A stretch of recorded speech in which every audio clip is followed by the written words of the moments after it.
And it is now my great pleasure to introduce the first keynote speaker, a dear colleague and a dear friend, Professor Sheila the Baroness Hollins. Baroness Hollins is an emeritus professor of psychiatry of learning disability at St. George's University of London. She's an active member of the House of Lords. She chairs the board of Beyond Words, a not-for-profit company originally formed to disseminate research and best practices in story form to people with intellectual disabilities and their carers. We have known each other since February 2012, when Baroness Hollins was invited to open together with Marie Collins the symposium towards healing and renewal that we held in this very university, and the opening was meant to be from a victim's perspective. Shortly after that, Baroness Hollins became the chair of the scientific board of the Center for Child Protection, which is now the Institute of Anthropology, IADC. A few years later, when the Pontifical Commission for the Protection of Minors was established, we were together, and together with Marie Collins, among its first members. We are deeply grateful, Sheila, that today you are with us in person. I cannot think of anybody else who would be better equipped with your unique professional and personal experience to introduce us to the relationship, the challenges, and the opportunities of safeguarding and disability. After Baroness Hollins' presentation, we will have a break and come back after the break with question and answers for her. The floor is yours.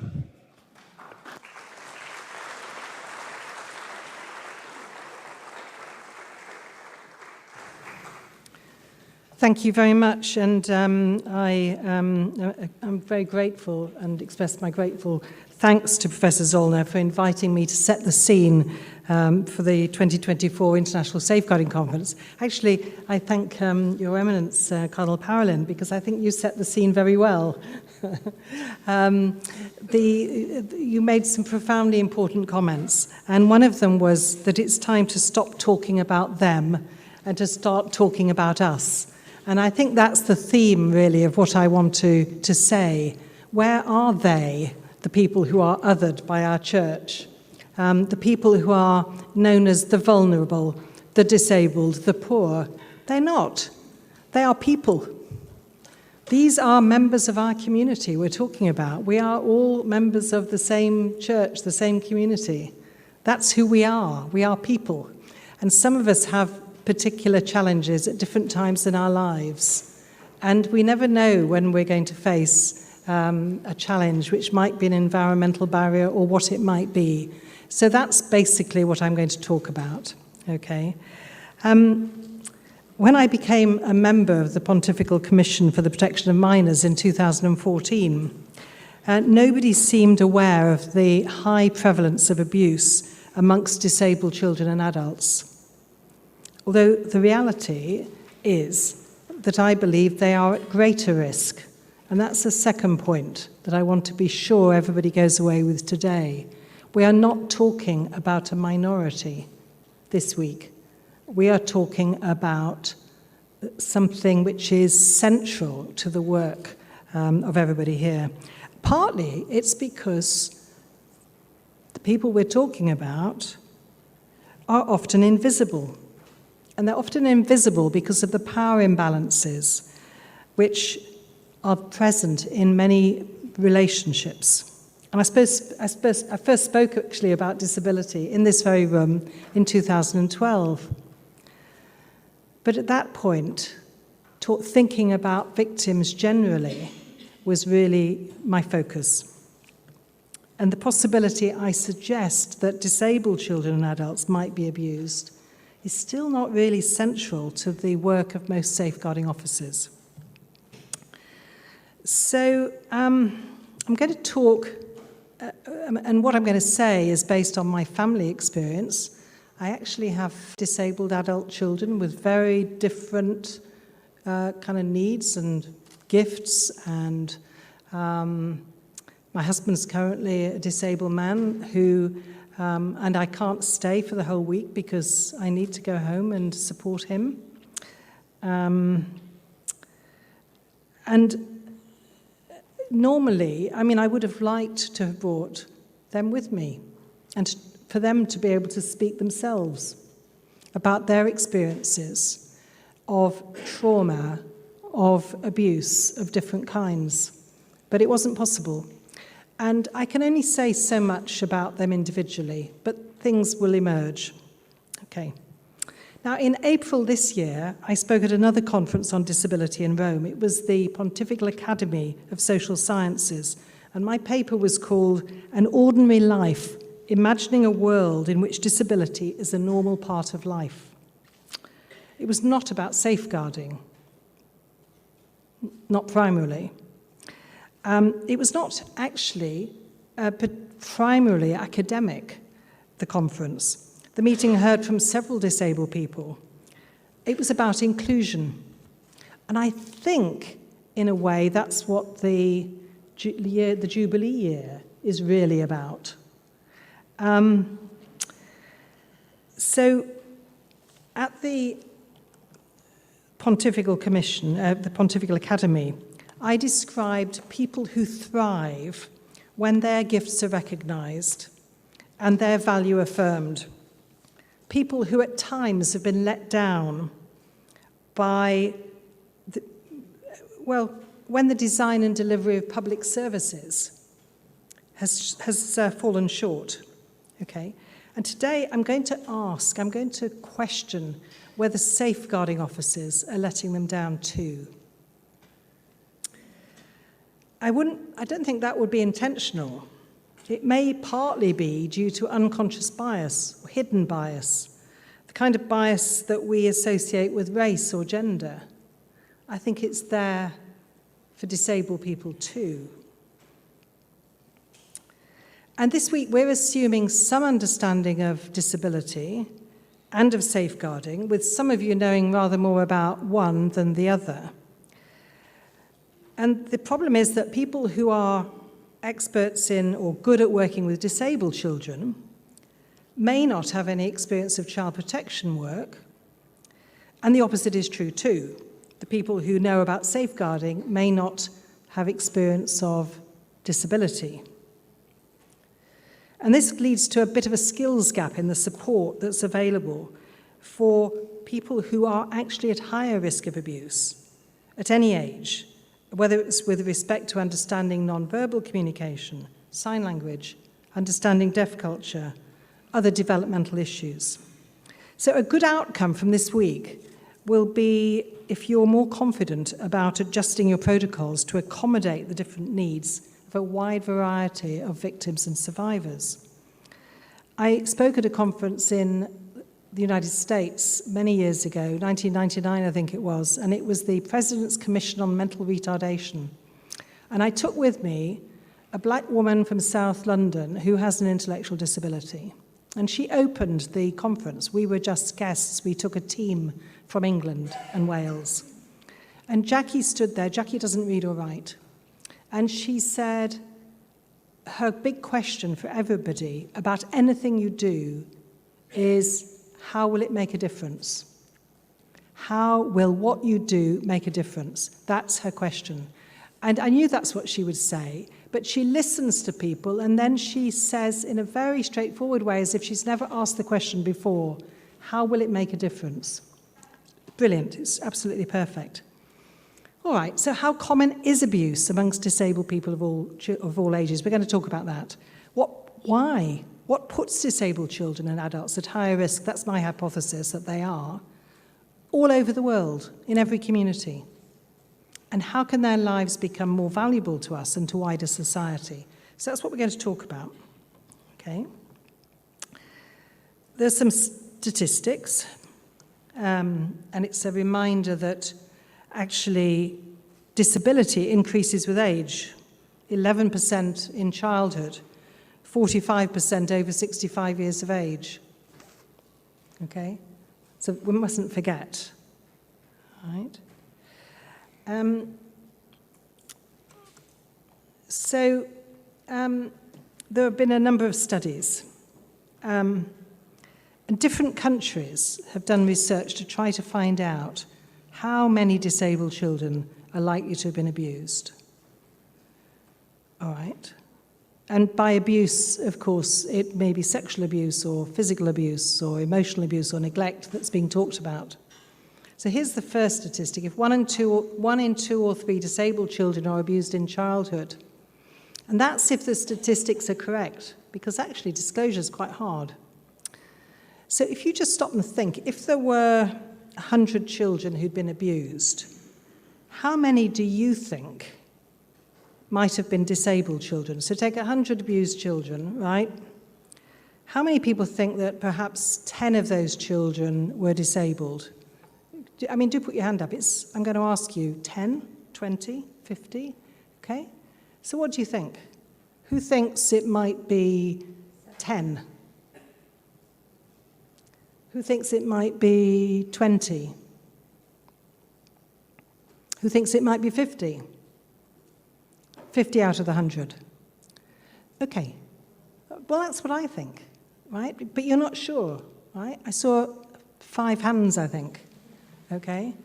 You're not sure. Is that really possible that half or even more of the abused children presenting to your safeguarding services, or should be presenting to your services, might be disabled children? Okay? And are they? Is half of your work with disabled children? So where are they? Okay. Well, one reason is no one will believe you. Okay? No one will believe you. Why would they? Okay? That used to be what was said to children who weren't particularly disabled. They were disabled by the abuse that had happened to them, emotionally distressed, but no one will believe you. Okay? So don't even think about telling anybody. Right? So there was a study in the United States comparing disabled with non-disabled children, and these are the statistics. And they concluded that 31% of disabled children had been abused compared with 9% of non-disabled children. I don't think it's possible at the moment to do research where we can be confident, but that's what they found, those were the people they knew about. All right? What about in India? Children are a third of the population. There are 10 million children with intellectual disability or autism. And if we include adults, then, the question is with respect to neurodevelopmental disability, which I'm particularly interested in, a prevalence of 12% of all children aged 2 to 9 who have a neurodevelopmental disability. And if you include adults, then we're talking about 24 million. So we're talking about a lot of people, right? Okay. But then you stop and think, the amount of abuse that's taking place and the risks that disabled children and adults face are just huge.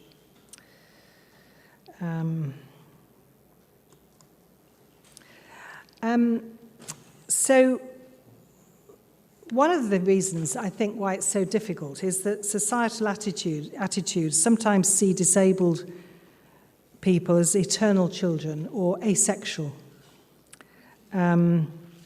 And disabled children are likely to have less relationships and sex education. They're going to be more poorly informed than non-disabled children. They won't know how to keep safe. And this might include bullying or domestic violence, appropriate and inappropriate touch.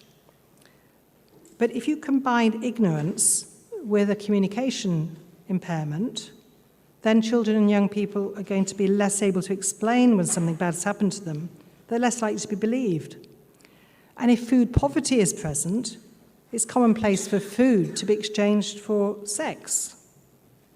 Okay? Plus,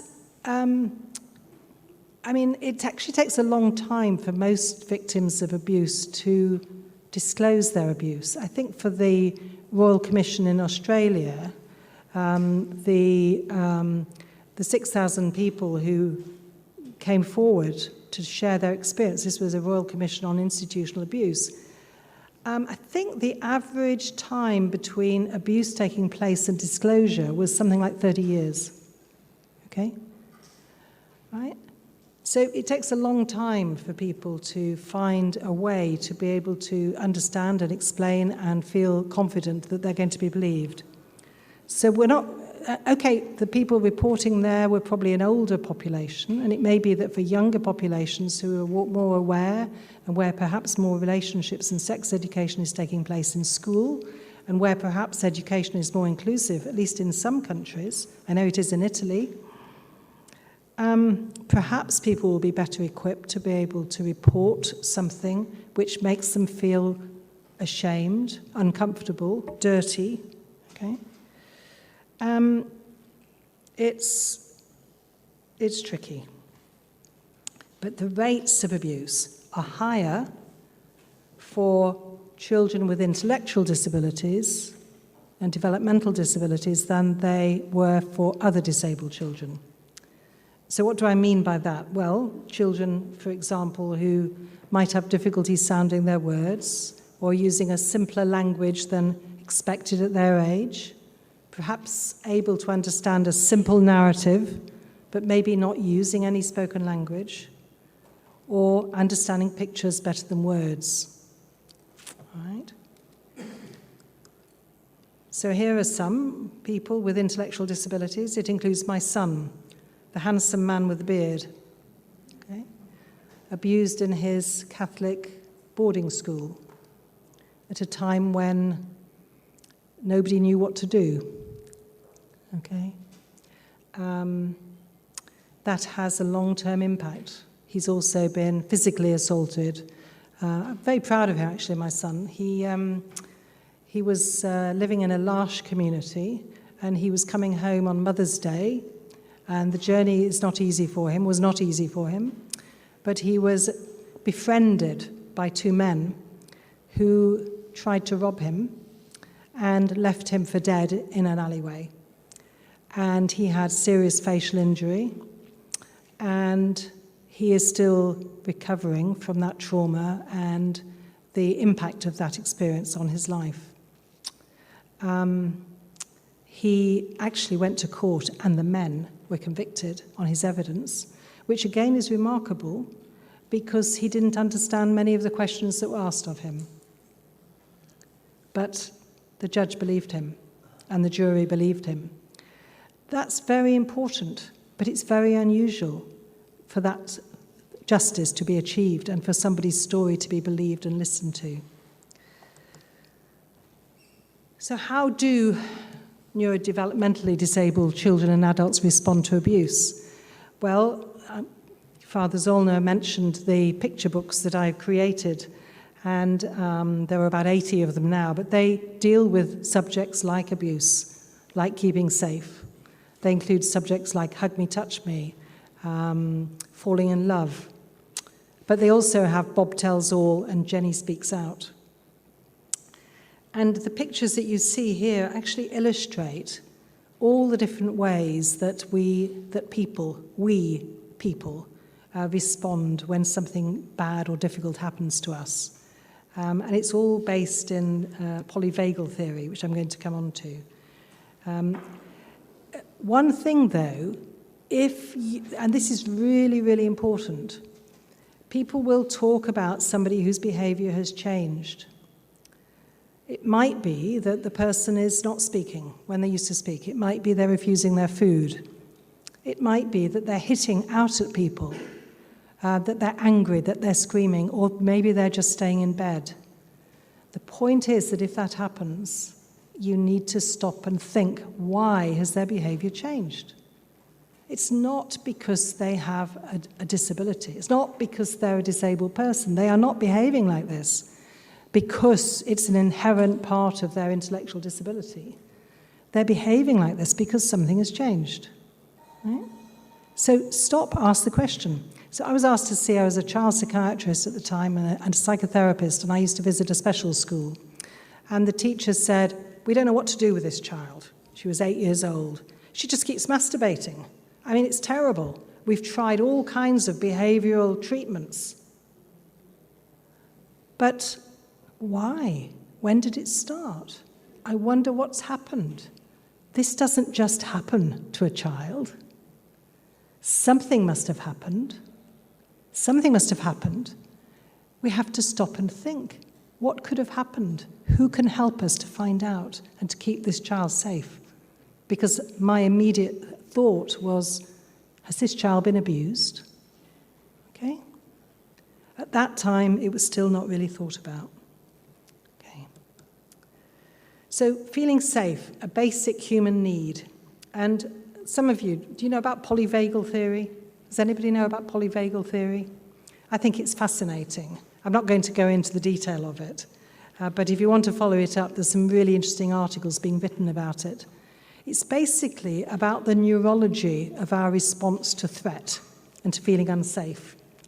And so we know this. There's fight and flight, normal responses to feeling unsafe.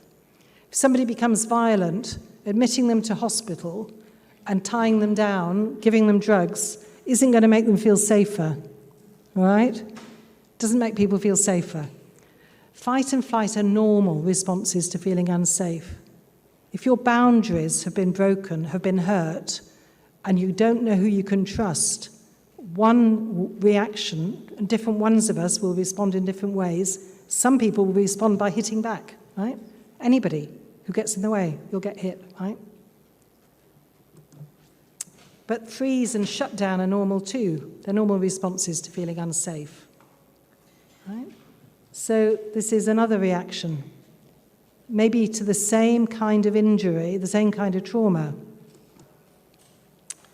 And just as for any victim, the abuse will have been committed by somebody usually well known to the disabled child or vulnerable adult. Okay? Which is why safe environments matter. You've got to think about that. So I want to ask you to think for a moment, where do disabled children live in your country? Are they at home? And if they are, do their families get extra help and support? And if they're at home, do they and their families come to church? So I remember when my son was little, the priest saying to me, because he used to make a noise in church, it's okay, you don't have to bring him. You don't have to bring him, it's all right. It's not all right. He needed to be there. So we changed to a different parish, where the priest said to me, has he made his first communion? He couldn't speak.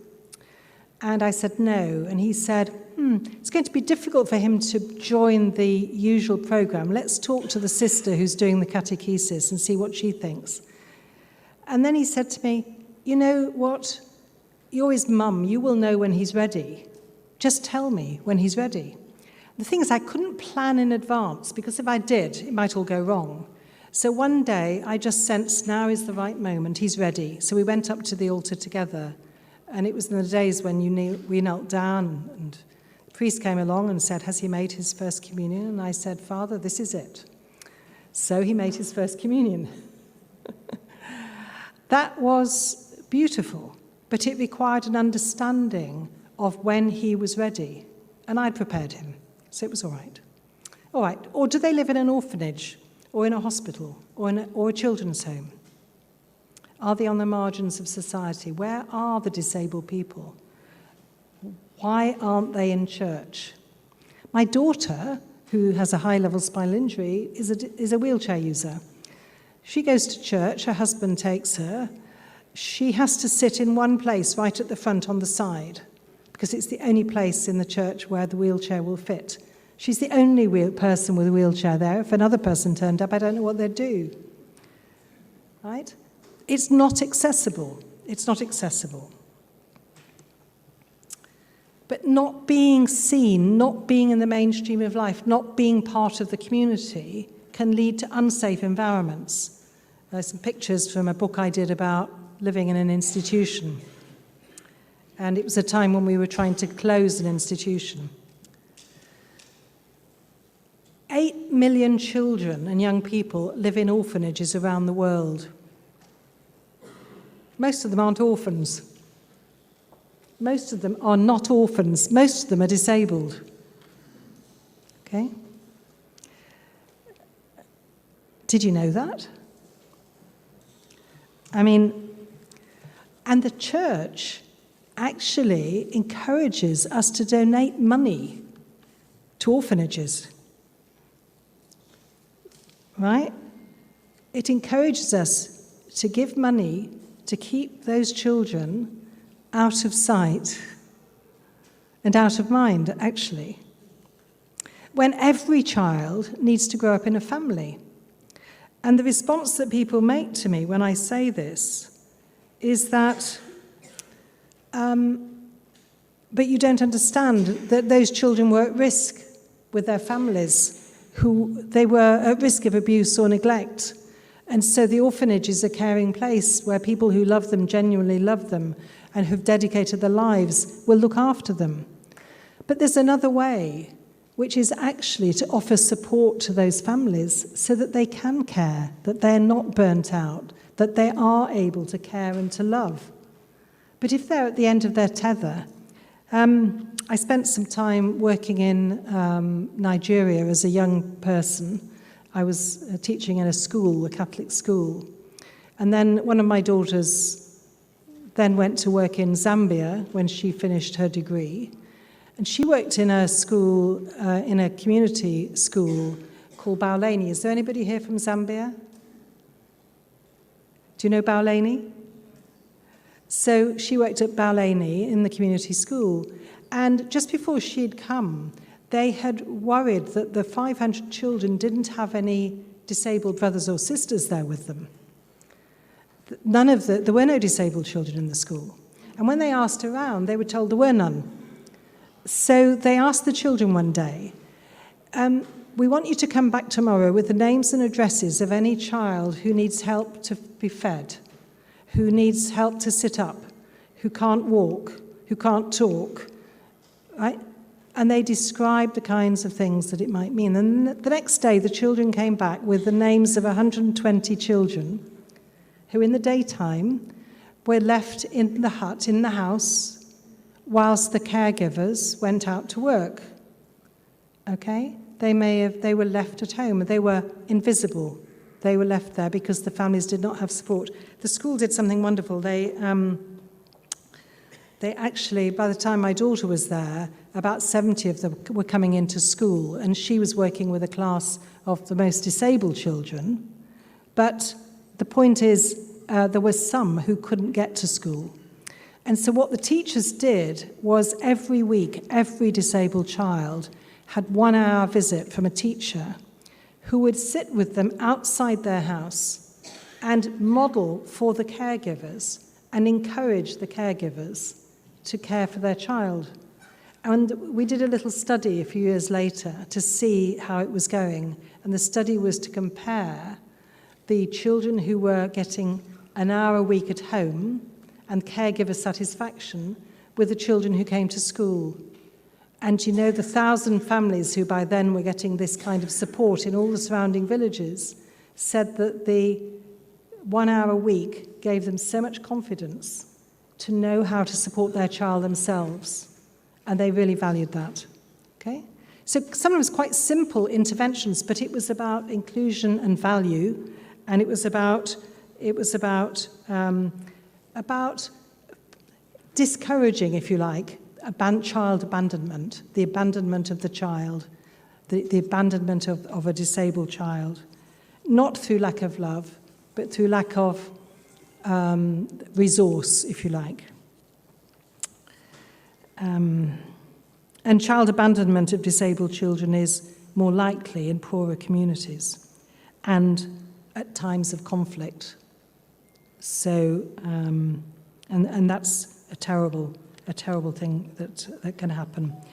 The problem is that abuse and neglect occurs at higher rates in institutional settings, and such settings also contribute themselves to developmental impairments. So if you stay in a cot with high sides and nobody gives you any stimulation, okay, and you may be clean and you may be fed, then actually you are likely to increase your difficulties will increase, okay? Emotional, intellectual, social. You can call it a kind of social death, if you like. Right? And so many religious orders have been set up with this charitable work as their primary focus, and they've been very successful in raising money to care for children and young people. But they're not good for children's mental health and their development, right? We know that. So we've also uncovered widespread abuse and neglect in state-run, church-run and private orphanages and children's homes all over the world. And there are now international movements trying to prevent new admissions and to move existing institutionalized children into family-based care and to try to retrain the people who've been providing this segregated care so that they can start providing and supporting inclusive care. Do you see? The church could play a major role in addressing this. Here's a long-stay mental handicap hospital in 1990. I worked there for a few years. It's closed. But unfortunately, we weren't as good as Italy, I think, in developing adequate community services. And yes, it closed. The attitude was still one of the patient, not of the person. We found that men in a locked ward were considered unlikely to be eligible for community care because they were considered a risk without any understanding that they were the ones who were at risk. Okay? So when we talk about somebody being a high risk, they are the ones who are at higher risk, and this is the key part of this. So in November last year, I was asked if I would investigate on behalf of our government the use of solitary confinement, we've called it solitary confinement, in psychiatric hospitals in the United Kingdom for people with intellectual disabilities and for autistic people. I started it just before the pandemic, and the idea was to do independently chaired reviews of each person who was being detained under our mental health legislation because they had an intellectual disability or autism, and our law allows that to happen whether you have mental health problems or not. If you have an intellectual disability, you can be detained. And the average period of detention for somebody with a neurodevelopmental disability is 6 years, compared with 28 days if you had a psychotic illness. Okay? So, and of course, during those detentions, people are losing skill and they're becoming more and more scared.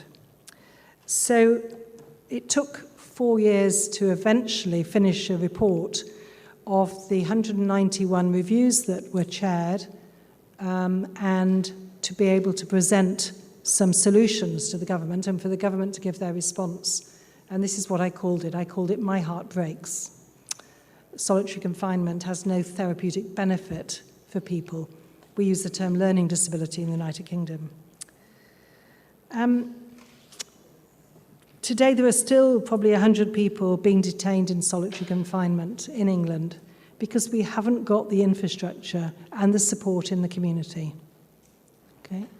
And I just want you to hear from one lady called Alexis, who was a member of my panel exploring and understanding what was going on. And she's very important because, well, she's got a degree in English from Oxford or Cambridge, I forget which. She's a very bright and able woman. She's also an autistic woman. And the week after her first child was born and her brother was killed in a tragic accident, she was admitted into a psychiatric hospital where she was very, very distressed and very angry. And so she was put in solitary confinement, and she's going to tell you a little bit about it. The biggest thing for for me is Oh, the can we kind put of the sound up? systemic othering. That's had the biggest impact on me, and I've had a lot of things happen. And that started when I was very young, when I wasn't meeting those milestones, and I'm a psychotherapist, and I understand that, those communications, even as a baby, when Alexis isn't doing this and Alexis isn't doing that on time, and Alexis is a bit odd, Alexis moves too much, Alexis doesn't sleep, Alexis doesn't, the way that gets internalized, and you come to identify with all these things you do and you don't do, which aren't okay, which people don't like about you. And as you grow and as you enter schools, it's actually those things that people focus on. They don't focus on the other things that you could be or the other things that you are. They don't focus on your humanity, your humanness, your kindness, your ability to empathize or be gentle, or any sense of mastery that you might have over particular niche topics that you're interested in. In fact, those niche topics become a topic for complaint.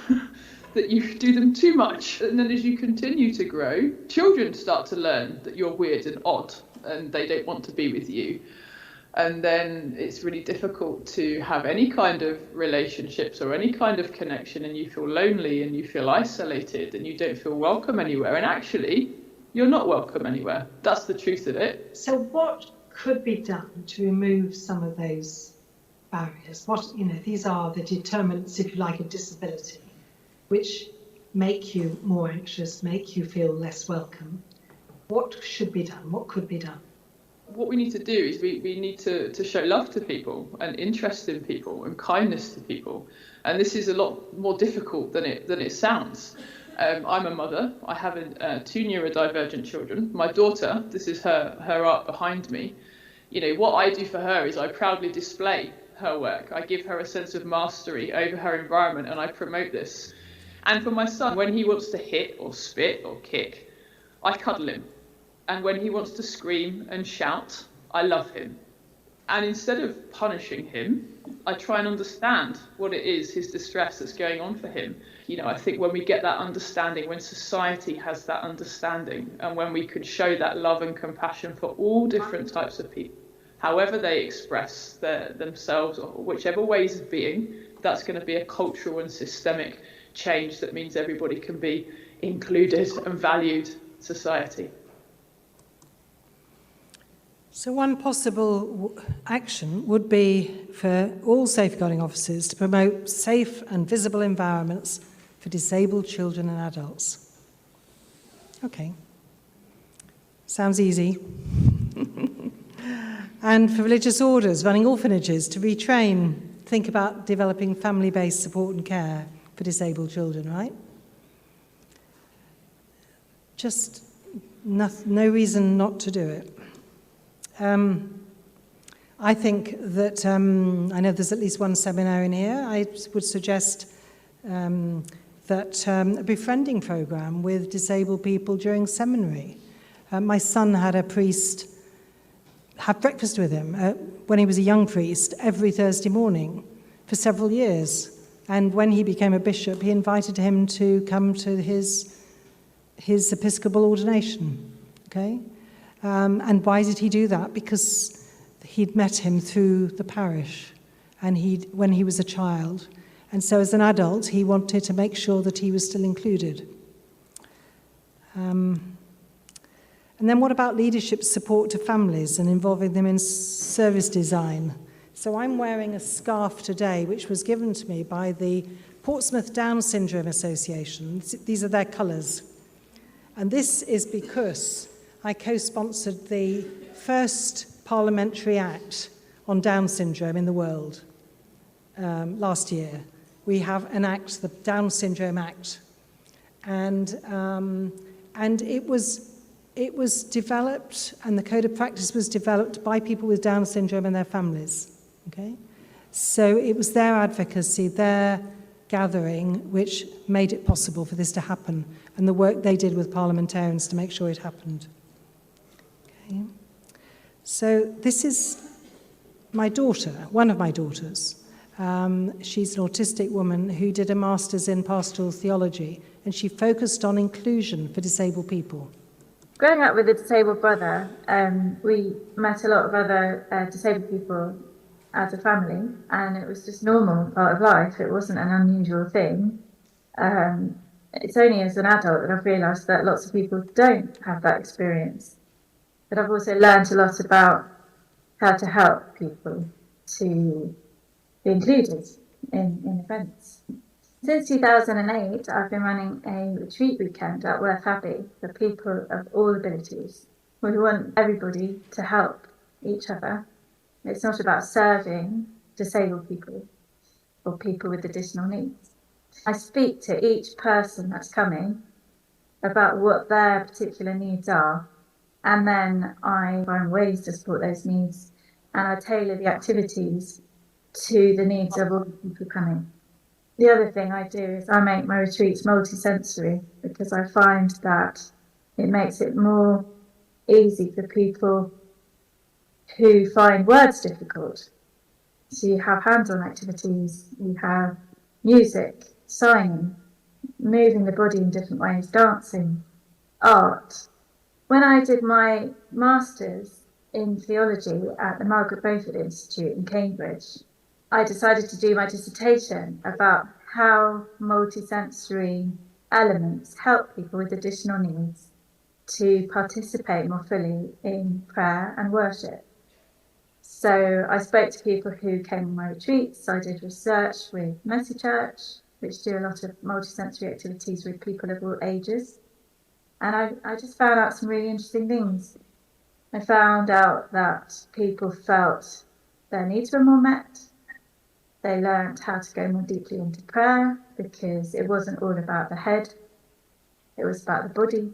I had an autistic lady who said that she had learned that multisensory prayer, praying with the body, listening to music, signing, helped her to go much more deeply in prayer than simply reading and praying with words. For myself, I've often found it hard to focus on prayer and in the more traditional senses, and practical and hands-on things have often helped me to focus better, which is one of the reasons why I do this with other people, because I found it helpful myself as an autistic woman.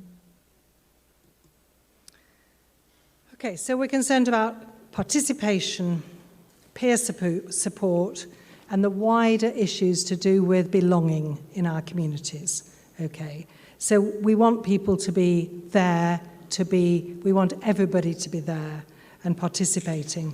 Our church is not an elite church for people who do things in a very particular prescribed way. Our church must be an inclusive church. Everybody is welcome. So, I'm just going to give you a little challenge. I'm going to ask you to read a story. And just to see whether this is an approach that might work for you. It's non-language dependent, so you can read it in your own language, if you like. But I'm going to just start by asking you, who do you think this is? And I'm going to pick on somebody. Right? I'm just going to pick on somebody.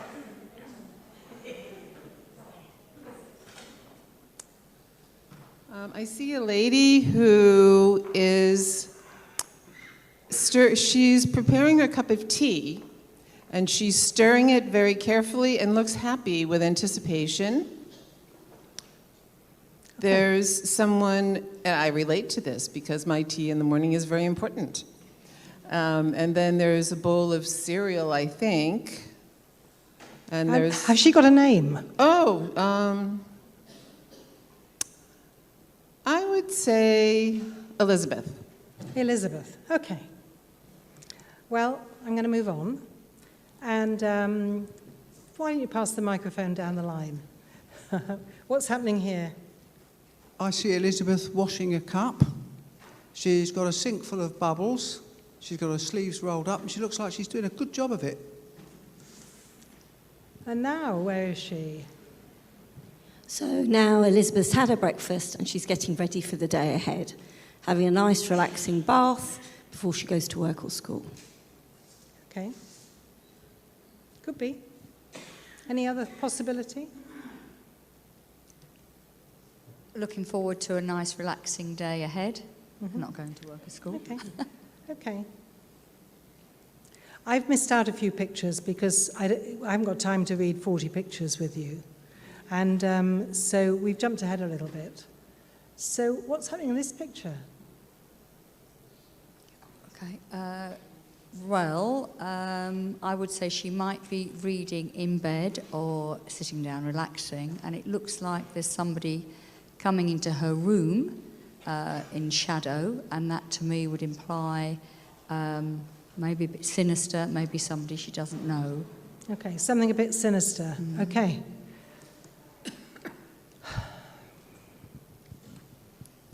So Elizabeth isn't happy about this person who's at the door, and she's hiding her face because she'd been doing ordinary things all day, and now all of a sudden something's not right. She's hiding her face.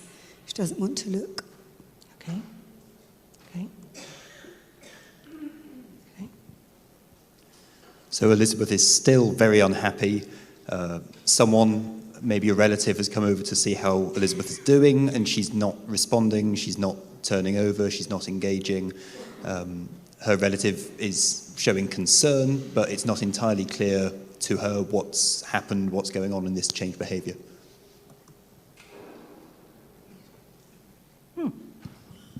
Chris, go. So now ordinary activities such as washing up, having a bath, having breakfast, that seemed so calm in the beginning, now seem not to be calm at all. And she's showing anger over her breakfast.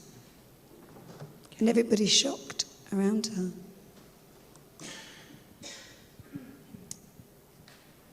So now she continues being very unhappy. She's not responding to her friend or her relative who's trying to point out there's a cat there, look at the cat, isn't it? And that's probably something she would normally respond to and be happy and think that's lovely, but obviously she's demonstrating that something is very, very wrong and she's not coping. So it looks like Elizabeth's come to speak to somebody, or somebody's come to speak to her about how she might be feeling because she's not behaving in a way that is normal for her. So maybe this lady's a therapist or somebody come to see her to see if she can get to the bottom of why she's behaving as she is.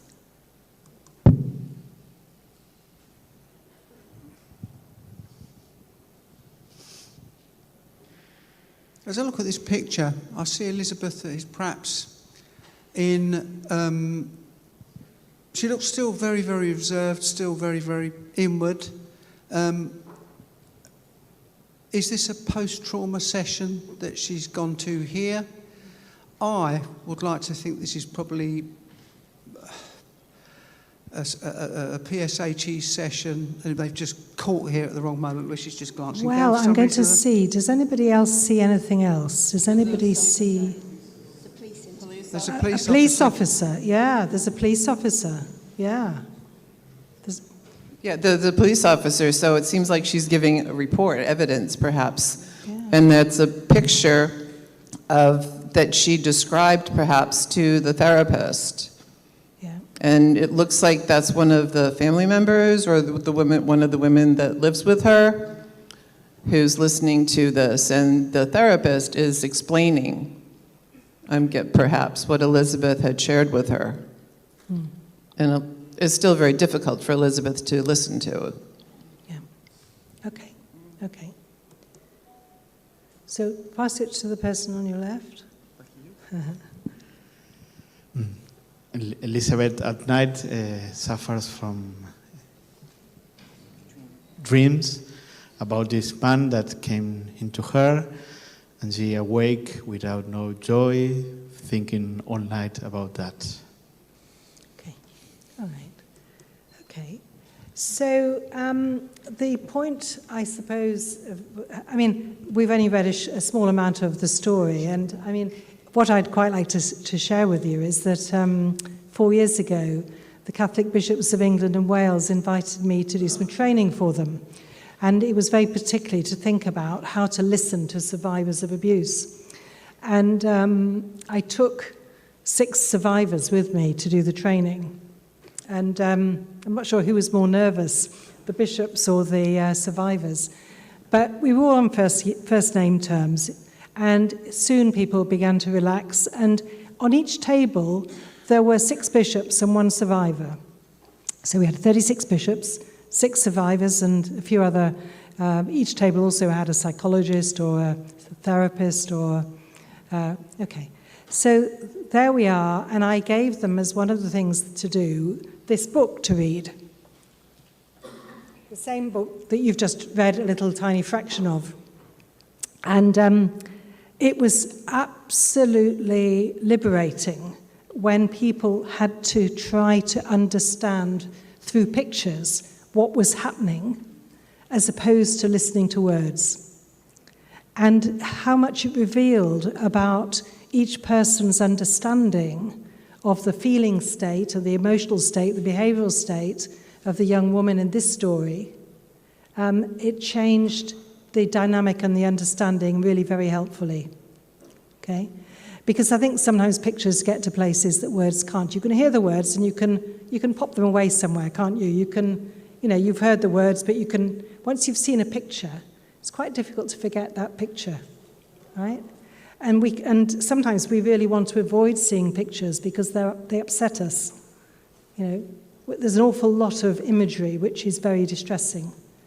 But when you're trying to help somebody who may not have the words or the education or the understanding to be able to explain, pictures can often get to places that can help. And there was a young woman who I had in therapy for 2 years. She was an autistic girl. She didn't speak to me for that 2 years. But I offered her some books, some crayons, some paper, some clay. And anyway, she picked up this book, which is called Jenny Speaks Out. And she went through it like this. And I thought, well, that's not going to work then.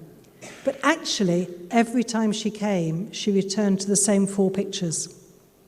The same 4 pictures. And they showed her feeling state and her being told not to tell because nobody will believe you. But it also showed, at the end of the story, a picture of Jenny sitting with a counsellor who, I think she was relating it to the fact that she was feeling safe sitting with me. And we were working together. And during that 2 years when she didn't speak to me, she spoke to people began speaking again to people outside. Unfortunately, she wasn't able to make a disclosure which led to a conviction, but she was able to be supported in a place safe away from the suspected abuser. Okay?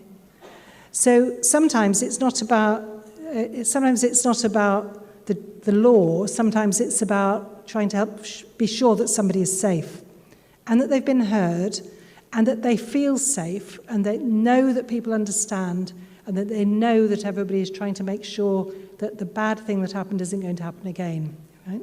It's just harder if the person is a disabled person, particularly if it's a person who's unable to express it in words.